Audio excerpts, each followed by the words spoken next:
cumprimentar a igreja com a paz do Senhor. Glória a Deus por mais uma oportunidade de estarmos na casa de Deus, em especial nessa noite, Parque das Exposições 2. Deus abençoe o pastor João Miguel. Nós conhecemos ali na sede, mesmo na sua ausência. Deus restitui a sua saúde, estamos orando por ele, mandou mensagem para mim e não poderia estar. Deus abençoe o pastor da igreja, o pastor Antônio, também o pastor Thales, é isso?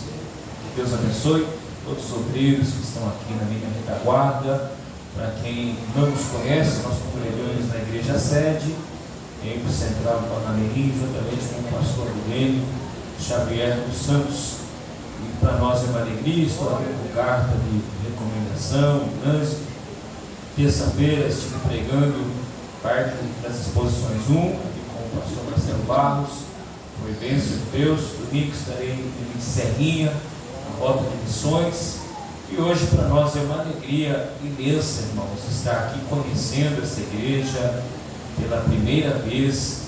Eu louvo a Deus que Jesus está na casa. Toda a honra, toda a glória, todo o louvor, sempre tributado ao Senhor Jesus.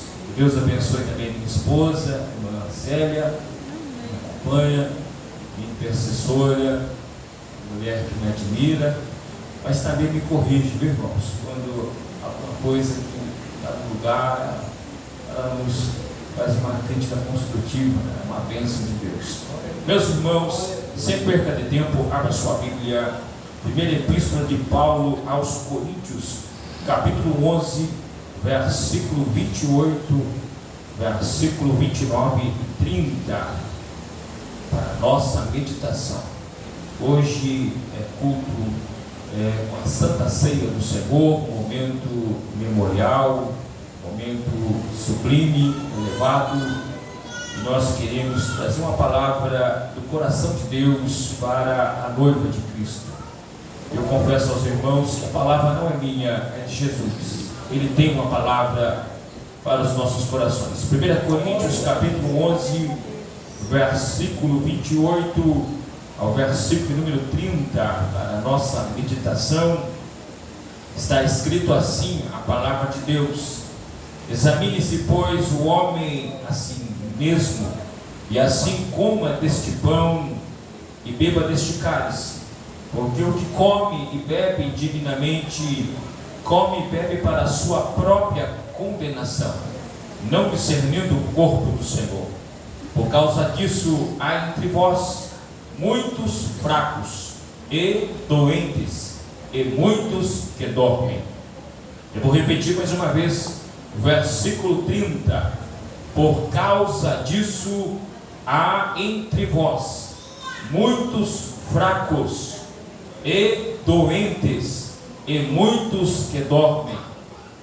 Louvado seja o nome do Senhor. A igreja de Corinto foi fundada pelo apóstolo Paulo na sua segunda viagem missionária, quando ele chega com Silas à cidade de Corinto, Atos capítulo 18, e ali encontra um casal precioso para Deus, por nome de Áquila e Priscila. E Paulo ficou 1 ano e 6 meses trabalhando com aquele casal, estabelecendo uma igreja na cidade de Corinto. Depois Paulo vai para Éfeso, volta para Jerusalém, levar a oferta aos pobres, faz a terceira viagem missionária e revê os irmãos por onde ele passou e estabelece o seu quartel-general em Éfeso. E quando Paulo está em Éfeso, as notícias que chegam para o apóstolo Paulo sobre a igreja de Corinto não eram notícias boas, eram notícias que a igreja tinha saído do padrão doutrinário. Eu louvo a Deus que nós estamos numa igreja que tem a Bíblia aberta, a palavra de Deus, para alimentar as ovelhas de Jesus. Mas eu tenho andado por muitos lugares e vi num estado do Sudeste estado de São Paulo, tenho percorrido muitas igrejas e tenho percebido o esfriamento espiritual. E Jesus tem falado fortemente comigo nesses últimos dias sobre esses 3 tipos de crente que havia na igreja de Corinto: aqueles que eram fracos, aqueles que eram doentes e aqueles que dormiam. Esses 3 tipos de crente. Porque Paulo corrigiu severamente a igreja com a carta, corrigindo a desordem dos dons espirituais. Nós encontramos na carta do apóstolo Paulo à igreja de Corinto pelo menos 17 problemas nessa igreja. Isso entristeceu o coração do apóstolo Paulo. Ele havia fundado aquela igreja com muito amor, com muito carinho, mas quando ele sai daquela cidade e vai para Éfeso, essa igreja começa a tomar um rumo doutrinário herege. E Paulo encontra pelo menos 17 problemas. O primeiro problema que Paulo encontra na igreja de Corinto é o partidarismo. Está lá em 1 Coríntios capítulo 1, versículo 10 ao 13, os irmãos batiam no peito e diziam: eu sou de Paulo, eu sou de Apolo, eu sou de Cefas ou Pedro, e eu sou de Jesus. Quem eram os irmãos que eram de Paulo? Aqueles que admiravam Paulo por ser o fundador da igreja. Muito bem, os irmãos estavam parcialmente corretos, porque Paulo era o fundador da igreja.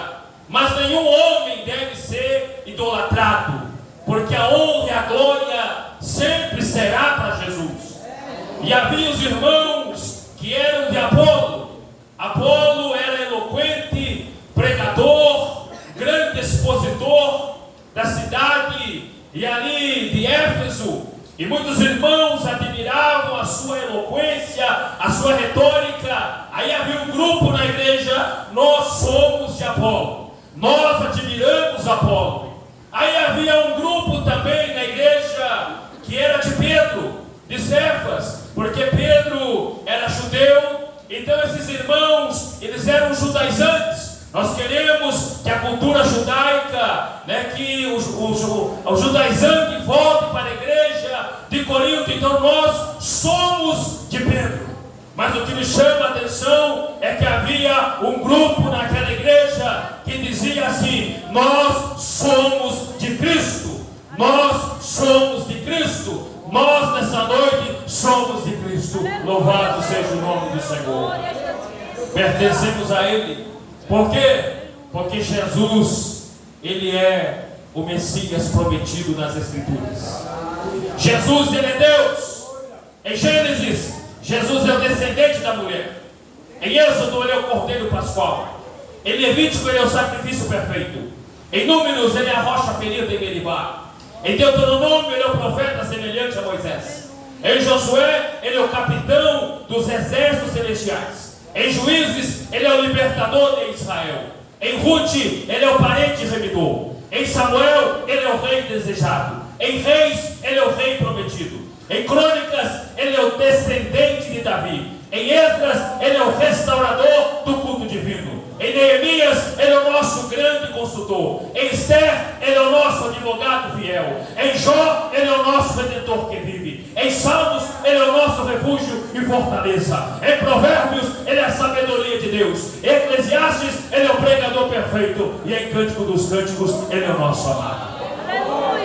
Em Isaías, pastor, em Isaías Ele é o maravilhoso, conselheiro, Deus forte, Pai da eternidade e príncipe da paz. Em Jeremias, Ele é o renovo de Davi. Em Lamentações, Ele é o profeta lamentador. Em Ezequiel, Ele é o Senhor que reinará. Em Daniel, Ele é o ancião de dias. Em Oséias, Ele é o marido fiel. Em Joel, Ele é o fogo do Espírito. Em Amós, Ele é o Deus de fogo. Em Obadias, Ele é o nosso Salvador. Em Jonas, Ele é a salvação do Senhor. Em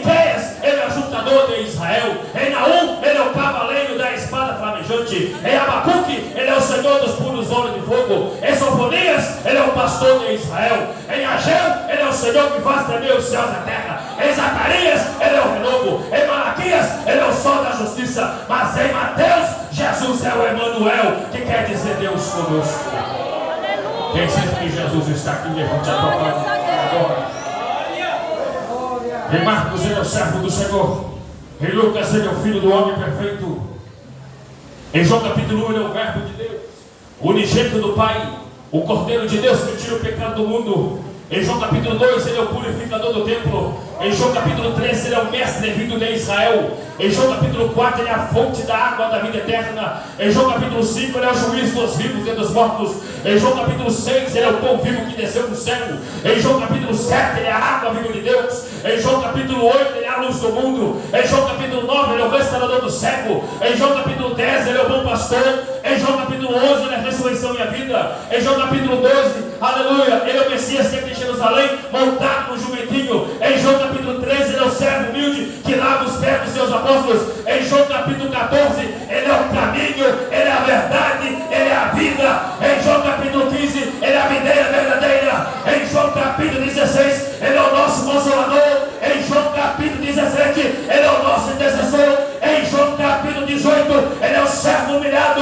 Em João capítulo 19, Ele é o Salvador crucificado. Em João capítulo 20, Ele é o conquistador da morte. Mas em João capítulo 21, Ele é o restaurador do arrependido. Louvado seja o nome do Senhor. Em Atos Apóstolos, o batizador do Espírito Santo. Em Romanos, Ele é a justiça de Deus. Em 1 Coríntios, Ele é o Cristo crucificado. Em 2 Coríntios, Ele é a imagem de Deus. Em Gálatas, Ele é o Cristo que liberta. Em Efésios, Ele é o cabeça da igreja. Em Filipenses, Ele é o nosso viver. Em Colossenses, Ele é o primogênito dos mortos. Em 1 e 2 Tessalonicenses, Ele é o Senhor que virá. Em 1 Timóteo, Ele é a nossa esperança. Em 2 Timóteo, Ele é o nosso general. Em Tito, Ele é o nosso salvador. Em Filemão, Ele é o doador do bem. Em Hebreus, Ele é sacerdote eterno, segundo a ordem de Melquisedeque, autor e consumador da nossa fé. Em Tiago, Ele é o nosso grande legislador. Em 1 Pedro, Ele é o nosso pastor. Em 2 Pedro, Ele é o nosso Senhor. Em 1 João, Ele é a palavra de Deus. Em 2 João, Ele é o Cristo. Em 3 João, Ele é a verdade. Em Judas, Ele é o único dominador e Senhor. Mas em Apocalipse, Jesus é o Alfa, Jesus é o Ômega, Jesus é o primeiro, Jesus é o derradeiro, Jesus é o princípio, Jesus é o fim, Jesus é o fiel, Jesus é o verdadeiro. Ele está montado num cavalo branco com uma veste salpicada com sangue, e na sua coxa o manto escrito o Rei dos Reis e Senhor dos Senhores. Cristo é o fundamento da igreja. Então nós não somos de Paulo, nós não somos de Cefas, de Pedro, nós não somos de Apolo, nós somos de Cristo, porque Cristo é Deus. Ele é digno de honra, glória, louvor e adoração para todos. Era o primeiro problema que havia na igreja de Corinto. O segundo problema era a sabedoria humana acima da cruz. Está em 1 Coríntios capítulo 1, capítulo 2. O povo se estribava sobre a sabedoria de Platão, de Aristóteles, de Sócrates, e a loucura da cruz para eles era desprezado. Aí Paulo diz que o evangelho é loucura, e de fato o evangelho é loucura. Paralítico andar é loucura, cego enxergar é loucura, câncer deixar o corpo é loucura. É loucura de Deus, que é mais sábia do que a sabedoria dos homens. Mas a igreja estava estribada sobre a sabedoria humana. Terceiro problema da igreja de Corinto: a imaturidade espiritual e a carnalidade. 1 Coríntios capítulo 3, versículo 3, Paulo chama a igreja de Corinto: vós sois carnais. Era uma igreja que andava na carnalidade. Depois Paulo vai escrever a carta aos Gálatas dizendo: os que são de Cristo crucificam suas paixões e suas concupiscências. Nós não andamos na carne, porque Romanos capítulo 8, versículo 1: nenhuma condenação há para aqueles que estão em Cristo Jesus, para os que não andam segundo a carne, mas segundo o Espírito. Se eu andar segundo a carne, eu estou condenado, mas se eu andar segundo o Espírito, eu estou justificado. Então vamos andar segundo a carne e não podemos ser como a igreja de Corinto, crentes carnais, imaturos espirituais. Quarto problema que havia na igreja: falta de respeito pelos líderes espirituais. 1 Coríntios capítulo 4, Paulo escreve para a igreja: considerai-vos como ministro, dispenseiros de Deus. Por quê? Porque o ministro vai na dispensa. A dispensa tem o quê? Tem comida, tem alimento. O ministro, para trazer a palavra da parte de Deus, tem que ir na dispensa espiritual para trazer alimento para as ovelhas de Jesus e as ovelhas se alegrar com a palavra. Mas a igreja desprezava os líderes espirituais. O quinto problema que havia na igreja: imoralidade grave dentro da igreja de Corinto. 1 Coríntios capítulo 5. Havia imoralidade sexual grave. Havia incesto na igreja. Havia um filho de um homem da igreja que deitava com a sua madrasta. Pecado grave. Por isso que Paulo diz: há entre vós muitos fracos, muitos doentes, e muitos que dormem. Fraco é o fraco espiritualmente, é aquele que sempre está fraco. Mas a Bíblia diz: diga ao fraco, eu sou forte. Se eu tomar Santa Ceia indignamente, eu posso ficar doente. Porque Paulo diz: há entre vós fracos e doentes. Aí Paulo diz: e há entre vós aqueles que dormem. Paulo usa o eufemismo para chamar aqueles que dormem, aqueles que partiram. Existia na igreja de Corinto irmãos que morriam por tomar a Santa Ceia indignamente. A mesa está preparada, o banquete está preparado, mas o nosso coração também deve estar preparado, porque Jesus diz que aquele que não tomar do meu corpo e do meu sangue não tem parte comigo. Mas Paulo diz: ai daquele que tome indignamente o corpo e o sangue do Senhor. Pastor, qual é a solução? Não tomar Santa Ceia ou tomar? Porque Jesus manda tomar se não tem parte com ele. Mas Paulo diz: se eu tomar indignamente, eu tomo para a minha própria condenação. Qual é a solução? A solução é cair aos pés de Jesus. A solução é cair aos pés da cruz. É se humilhar na presença de Deus. Humilhai-vos debaixo da potente mão do Senhor, e no seu tempo Ele vos exaltará. A igreja precisa se humilhar na presença de Deus e cair debaixo do altar do sangue da cruz de Cristo, para que o sangue possa perdoar os nossos pecados e as nossas falhas. Sexto problema que havia na igreja de Corinto: crentes processando crentes nos tribunais. 1 Coríntios capítulo 6 até o versículo 8. Crentes levando crentes em tribunais. Paulo dizia que era para os irmãos resolver pela pacificação.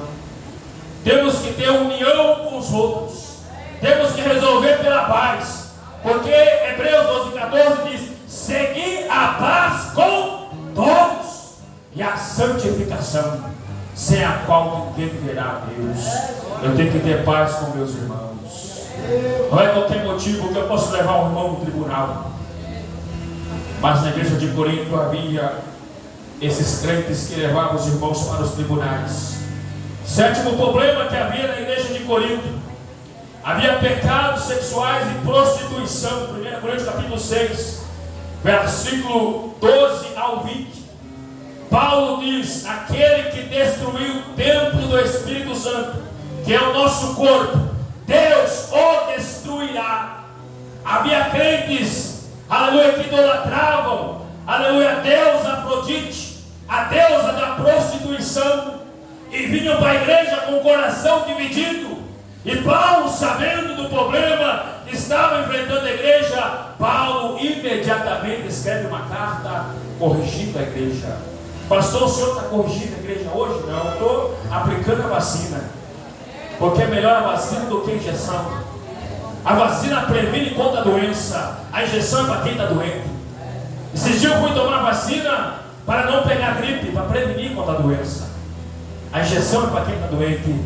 Mas o crente que é a ovelha de Jesus, Jesus diz: as minhas ovelhas ouvem a minha voz e me seguem, e ninguém arrebata das minhas mãos. As ovelhas que ouvem a voz de Jesus querem ser vacinados. Por quê? Porque as heresias estão surgindo, os homens maus estão por aí, usando o púlpito, tentando enganar as ovelhas de Jesus. Mas eu estou aqui para dizer para vocês que Jesus te ama, e a Bíblia o chama, a igreja que somos nós, que multiforme sabedoria de Deus, coluna e firmeza da verdade, nação santa, sacerdócio real, povo adquirido, família de Deus, corpo de Cristo, santuário de Deus, morada do templo do Espírito Santo, sal da terra, luz do mundo, candeeiro e ovelhas do pasto do sumo pastor, igreja dos primogênitos.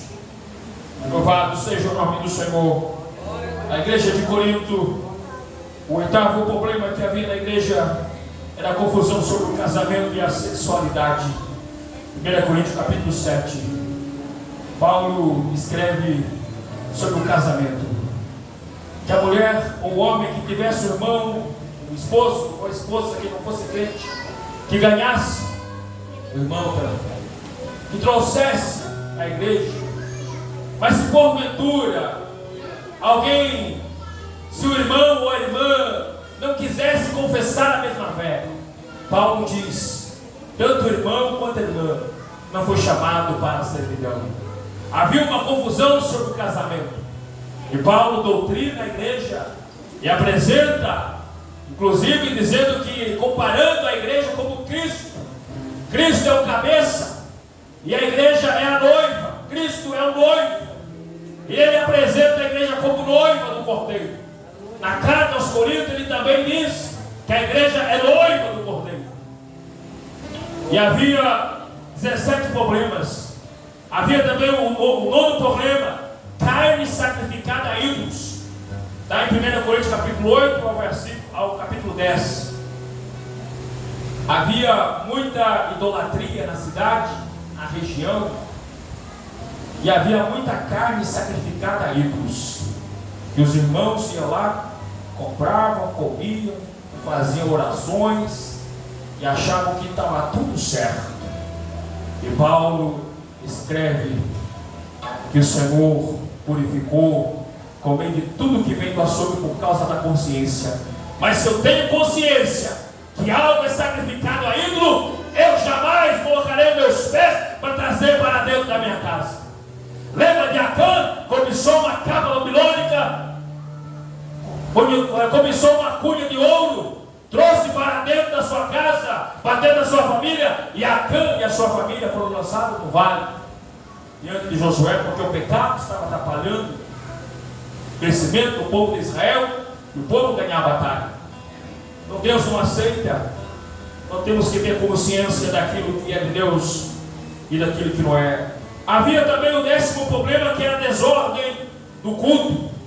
1 Coríntios capítulo 11, havia o culto a Deus Afrodite e as prostitutas lupanar. As prostitutas lupanar raspavam a cabeça e ficavam carecas e se convertiam ao cristianismo. E quando vinham para a igreja, aí Paulo mandou usar o véu até que o cabelo crescesse. Mas Paulo disse que o cabelo foi dado no lugar do véu.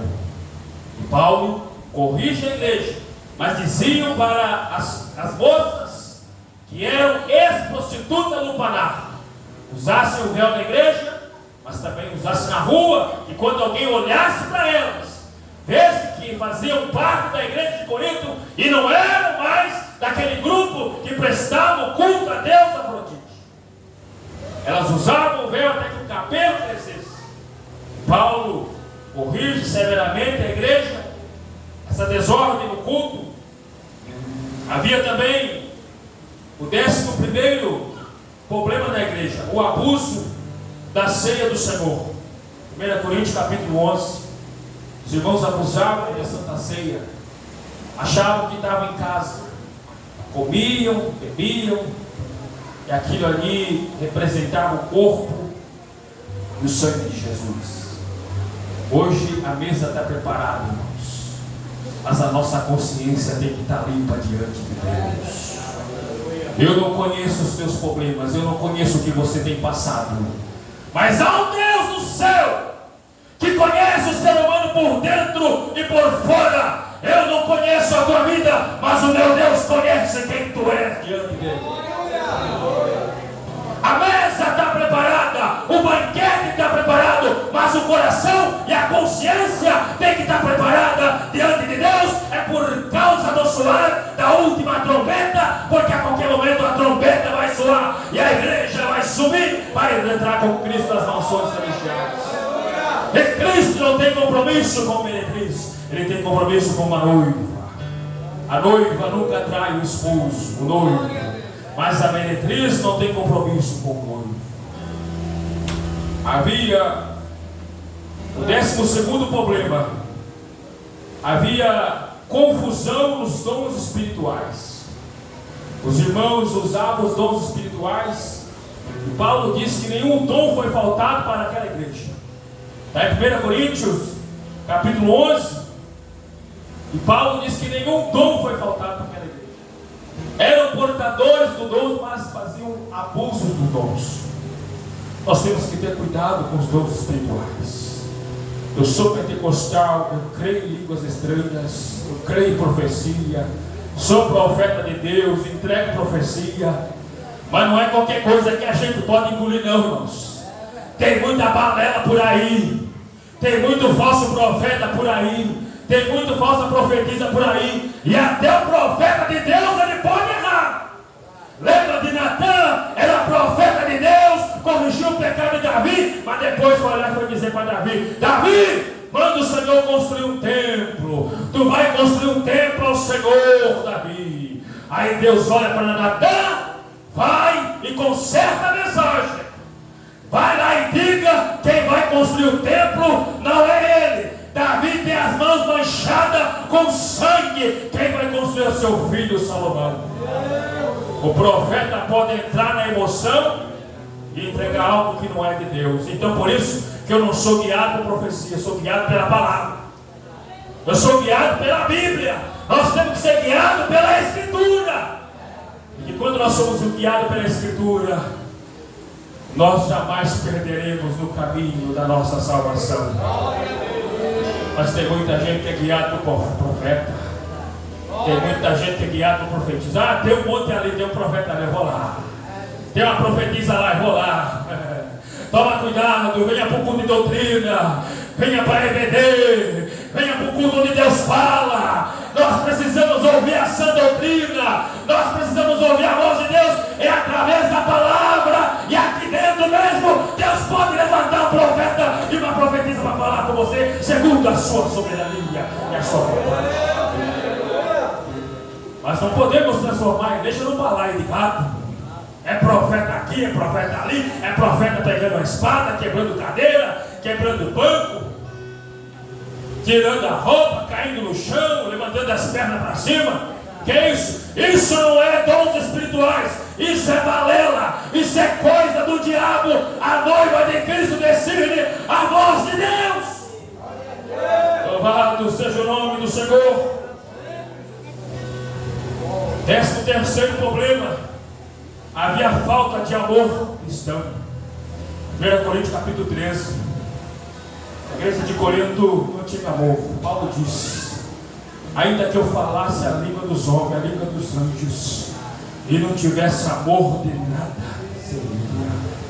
Eu posso profetizar, eu posso ser pastor, eu posso ter dom de profecia, eu posso ter dom de ciência, eu posso ter dom de revelação, eu posso ter dom de cura, mas se eu não tiver amor, não passa no crivo de Deus.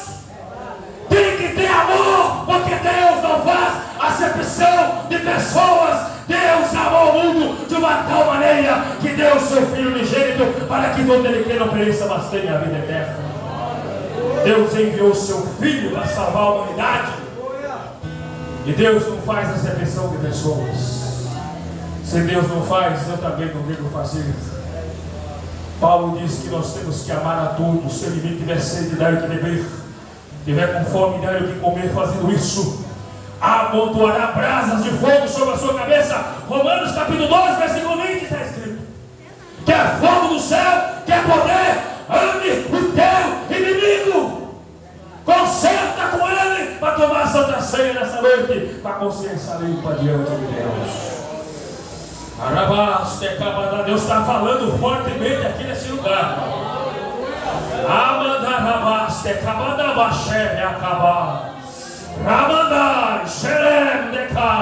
Nós queremos que as ovelhas de Jesus voltem para o aprisco. O aprisco está aberto. Jesus diz: vinde a mim. Mas primeiramente nós temos que entregar a nossa alma, o nosso coração, por amor aos perdidos que estão retornando à casa do Senhor.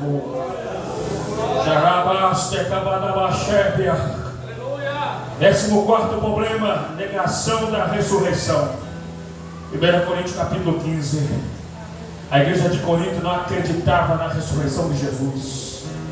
Paulo diz: se Cristo não morreu, é vã a nossa fé.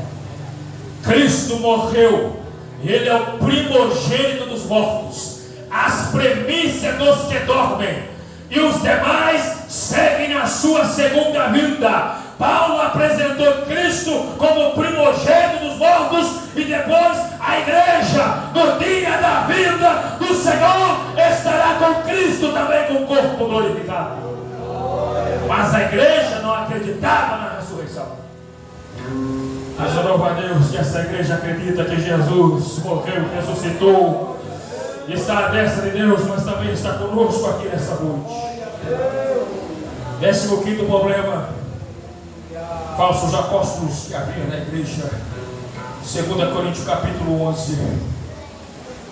Os falsos apóstolos estavam penetrando na igreja de Corinto e pondo descrédito à autoridade apostólica do apóstolo Paulo. Falsos apóstolos, irmãos, fala de falsos obreiros. Obreiros que não têm compromisso com a palavra de Deus. Obreiros que não têm compromisso com a sã doutrina. O apóstolo Paulo apresenta 3 tipos de doutrinas: a doutrina de Deus, que é a sã doutrina, a doutrina dos homens e a doutrina dos demônios. Qual doutrina nós devemos seguir para ir para o céu? A sã doutrina, a doutrina de Deus, aleluia, para que possamos estar preparados para o dia pazão do Espírito Santo levar a igreja para a eternidade. Mas tem pessoas que vão de doutrina de homens, tem pessoas que vão de doutrina de demônios, falsos profetas, falsos apóstolos, falsos obreiros. Mas Jesus disse que naquele dia muitos chegarão diante dele: Senhor, em teu nome nós expulsamos demônios, em teu nome nós curamos enfermos, em teu nome fizemos sinais e prodígios, em teu nome profetizamos. Jesus vai dizer abertamente: apartai-vos de mim, não vos conheci, apartai-vos de mim que praticais a iniquidade. Sabe o que é Jesus dizer não conheço? Jesus nunca teve com eles naquele negócio. Satanás também faz milagres. Lembra quando Moisés e Arão foi para o Egito e pegou ali as varas, e as varas transformaram em serpente? Aí o que o faraó mandou fazer? Mandou chamar os magos. Aí Paulo chama de James e Jambres, e os magos e o faraó fizeram a imitação do milagre. As varas dos magos de faraó também transformavam em serpente. Como Deus é soberano, não aceita ser escarnecido, diz a Bíblia que as varas de Arão e de Moisés engoliam as varas dos magos. Sabe por quê? Porque Deus não dá a sua glória para ninguém. Jeremias capítulo 9, versículo 23 e 24. Não glorie o sábio na sua sabedoria, não glorie o forte na sua força, não glorie o rico na sua riqueza. Mas se alguém se gloriar, glorie me conhecer, porque eu sou o Senhor e faço justiça e juízo sobre a terra, e destas coisas eu me agrado, diz o Senhor. A glória é para Deus. Os homens querem a glória para si próprios, querem estrela nos ombros. E o 17º problema que a igreja enfrentava era a falta de generosidade nas ofertas. Chegaram a chamar o apóstolo Paulo de impostor. Paulo não recebeu o salário dessa igreja. Esses irmãos tinham o coração endurecido para ajudar a obra de Deus. Mas eu louvo a Deus que nessa noite a igreja de Jesus se encontra aqui. E a igreja de Jesus é fiel a Deus em tudo. Jesus disse: é fiel no pouco, no muito eu te colocarei. Louvado seja o nome do Senhor. Pastor, por que na igreja havia fracos, doentes e muitos que dormiam? Porque havia 17 pecados nessa igreja. Fraco é o crente fraco. É aquele crente fraco. Vive fraco. Vem na igreja uma vez por mês. Olha lá, o pastor ainda tem que visitar. O crente fraco. Aí existe o crente doente. É aquele crente que, quando ele abre a boca, nem parece que ele é crente. Só vive falando da vida dos outros. Tem um adágio que nós devemos carregar, irmão. Aleluia, cada um de nós cuidar da nossa vida. Mas tem muita gente que assim cuida da sua saúde, que da tua vida cuido eu. Não podemos agir dessa forma. Cada um tem que cuidar da sua vida. Se nós podemos ajudar, a gente ajuda. E essa igreja havia crentes doentes espiritualmente, fracos espiritualmente, e havia doentes, estavam doentes com enfermidade no corpo. Sabia que tomar Santa Ceia indignamente pode dar enfermidade no corpo? Tem enfermidade que Deus permite, no caso de Jó. Tem enfermidade que às vezes é por falta de disciplina no corpo. Por exemplo, pastor Marcos não faz atividade física, não faz um regime, está cheio de colesterol, aí vem o infarto e leva o pastor Marcos. Que culpa Deus teve disso? Não fez a dieta, não fez o regime, não tinha disciplina. Há enfermidade que é permissão de Deus, e há enfermidade que é pecado de tomar Santa Ceia indignamente. Pastor, tem base bíblica? Lembra de Miriam que tocou no ministério de Moisés e ficou leprosa?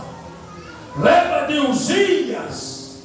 Depois que Deus deu tudo para ele, deu riqueza, conquistou território, entregou os inimigos na tua mão, chegou no templo, quis entrar no lugar do sacerdote e de fato entrou no lugar do sacerdote para oferecer sacrifício, fogo estranho, e a Bíblia diz que o rei Uzias ficou leproso.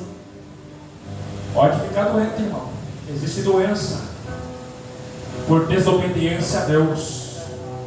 E aqueles que dormem, tomar Santa Ceia indignamente também pode levar à morte. Se a morte vier me buscar hoje, eu tenho certeza que eu serei levado por uma escolta de anjos para o paraíso de Deus. Eu tenho certeza que essa igreja será levada para uma escolta de anjos para o paraíso de Deus. Então nessa noite, se alguém adentrou aqui com a sua consciência pesada, ainda dá tempo de acertar a tua vida, ainda dá tempo de acertar a tua alma, ainda dá tempo de acertar, aleluia, esse coração de pedra diante de Deus. Ainda dá tempo de Deus quebrar essa natureza pecaminosa que nós herdamos de Adão. Ainda dá tempo de deixar uma lágrima no altar de Cristo esta noite e tomar consciência, aleluia, tomar Santa Ceia com a consciência limpa diante de Deus. Aleluia, Jesus. A mesa está preparada, o banquete está preparado, mas o coração e a consciência também deve estar preparado. Aleluia, Jesus. Deus abençoe, pastor Antônio, já me deu o meu horário.